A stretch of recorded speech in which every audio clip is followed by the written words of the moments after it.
Hey there, it's October 5th and it's raining, which is cool. I've been sowing some winter cover crop in all the gaps where we've been pulling our main crops out. I've been focusing on dry seeded crops ahead of this rain, but now that it's raining, great time for cover cropping.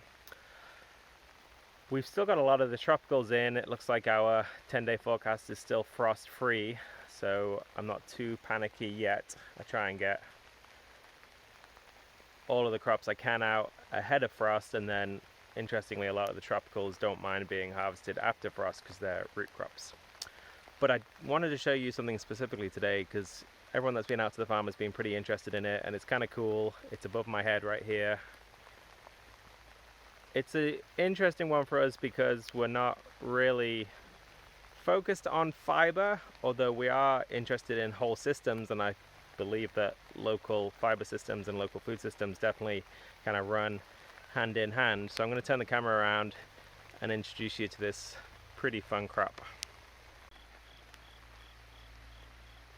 So first off, we should probably note that I'm a little biased because I have this personal fascination with okra, as most of you know, and then more broadly the Malvaceae family. And this crop, Kenaf, is Hibiscus cannabis. And so if you look at the leaves that are kind of end of season looking a bit dreary here, that's where it gets its cannabis name from. Then you look at the flower. Let me find you a good flower. Some of it's kind of collapsed a little bit. Oh look, one's fallen on the floor for us. It's got a very okra-like or hibiscus-like flower. It was really late in the season to flower, which surprised me. I was a little worried about seed production for a while. But it seems to have caught up with itself. I had one plant that flowered really early and the rest were really late.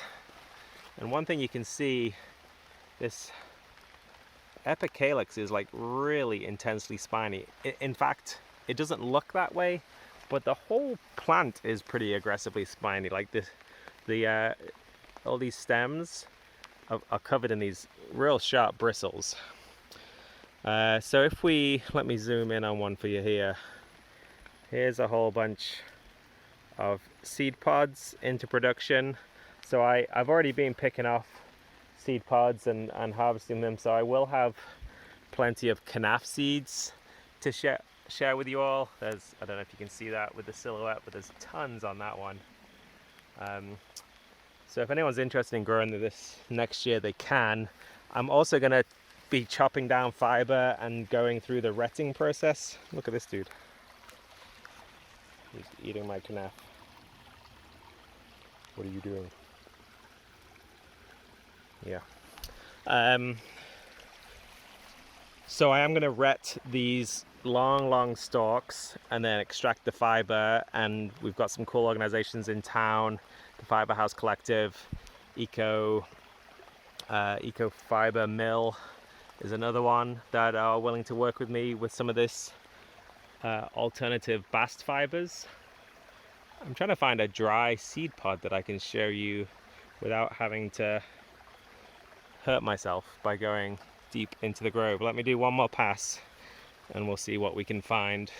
One reason I grew this was I was hoping there would be like hyper flower production and we could harvest the flowers as a tea, but it started flowering pretty late and they're all way up there, so the flowers aren't particularly harvestable, so that's not a go.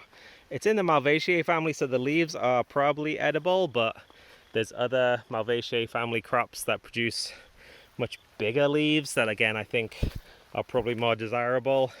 So it's looking to me, it's probably got some awesome soil building qualities. I mean, anything with stalks this tall must have pretty impressive root systems. But it does seem like this crop is, I guess, does what it says on the packet description, which is primarily be a fiber crop. I wanted to show you this because it's kind of cool. It's got this real spiny outer, but you peel the spiny outer off and you're left with this soft fuzzy inside. This one's actually rotted out, it's not mature. They've got black seeds like okra and roselle seeds when they're mature. So that one's just kind of aborted, so I won't be saving those ones. So I'm going to have to wait until the stalks come down and harvest the pods that are higher up, because I'm not seeing any low down that I can show you. But yeah, I just wanted to share one of the interesting things that we're working with this year.